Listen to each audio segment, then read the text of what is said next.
What kind of diplomacy, JD, you are speaking about? What do you mean? I'm talking about the kind of diplomacy that's going to end the destruction of your country. Yes, but if you Mr. President, with respect, I think it's disrespectful for you to come into the Oval Office and try to litigate this in front of the American media. Right now, you guys are going around and forcing conscripts to the front lines because you have manpower problems. You should be thanking the President for trying to bring an end to this conflict. Have you ever been to Ukraine that you say what problems we have? I have been to. Come once. I've actually watched and seen the stories, and I know what happens is you bring them on a propaganda tour, Mr. President. Do you disagree that you've had problems bringing people into your military? And do you think that it's respectful to come to the Oval Office of the United States of America and attack the administration that is trying to prevent the destruction of your country? A lot of questions. Let's start from the beginning. Sure. First of all, during the war, everybody has problems, even you, but you have nice ocean and don't feel now, but you will feel it in the future. God bless. You don't know that. God bless. You God bless. You will not have a war. Don't tell us what we're going to feel. We're trying to solve a problem. Don't tell us what we're going to feel. I'm not telling you. Because you're in no position to dictate that. That's exactly what you're doing. You're in no position to dictate what we're going to feel. We're going to feel very good. You will feel influence. We're going to feel very good and very strong. You will feel influence. You're right now not in a very good position. You've allowed yourself to be in a very bad position, and he happens to be right about it. From the very beginning of the war. You're not in a good position. You don't have the cards right now. With us, you start having cards. Right now, you don't. You're playing cards.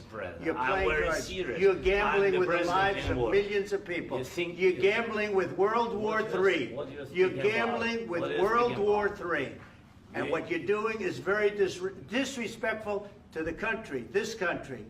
That's back to you. Far more than a lot of people said they should have. Have you said thank you once? This a lot entire of meeting? times. No, in this Even entire today. meeting, have you said thank Even you? today. You went to Pennsylvania and campaigned for the opposition in October. Offer some words of appreciation for the United States of America and the President who's trying to save your country.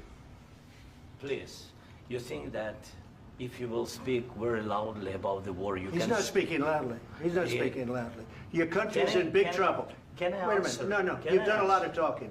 Your country is in big trouble. I know. You're not winning. I know. You're not winning this. You have a damn good chance of coming out okay because of us. Mr. President, we are staying in our country, staying strong from the very beginning of the war. We've been alone, and we are thankful. I said thanks you haven't been in this alone. cabinet. You haven't been alone. In this cabinet. We gave you, through this stupid president, $350 billion. You voted we gave for you your military equipment, and your men are brave, but they had to use our military. What about if you didn't have our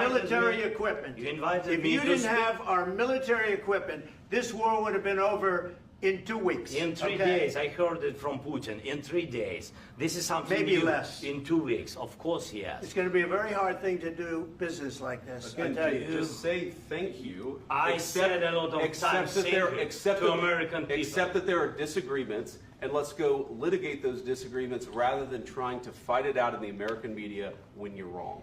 We know that you're wrong. But you see, I think it's good for the American people to see what's going on. I understand, sir. I think it's very important. That's why I kept this going so long. You have to be thankful. You don't have the cards. Thankful. You're buried there. Your people are dying. You're running low on soldiers. Listen, you're running low on soldiers. It would be a damn good thing. And then you tell us, I don't want a ceasefire. I don't want a ceasefire. I want to go and I want this. Look. If you could get a ceasefire right now, I tell you, you take it so the bullets stop flying and your men stop getting killed. Of course, we want to stop the war. But you're saying you don't want a ceasefire. But I said to you, I want a ceasefire. With guarantees. Because you'll get a ceasefire faster than an agreement. Ask our people about ceasefire, what they think. That wasn't with me. That wasn't with me. That was with a guy named Biden, who was not a smart person. That was with Obama. It was your president. Excuse me. That was with Obama, who gave you sheets, and I gave you javelins. Yes. I gave you the javelins to take out all those tanks. Obama gave you sheets. In fact, the statement is, Obama gave sheets and Trump gave javelins. You got to be more thankful, because let me tell you, you don't have the cards. With us, you have the cards. But without us, you don't have any cards.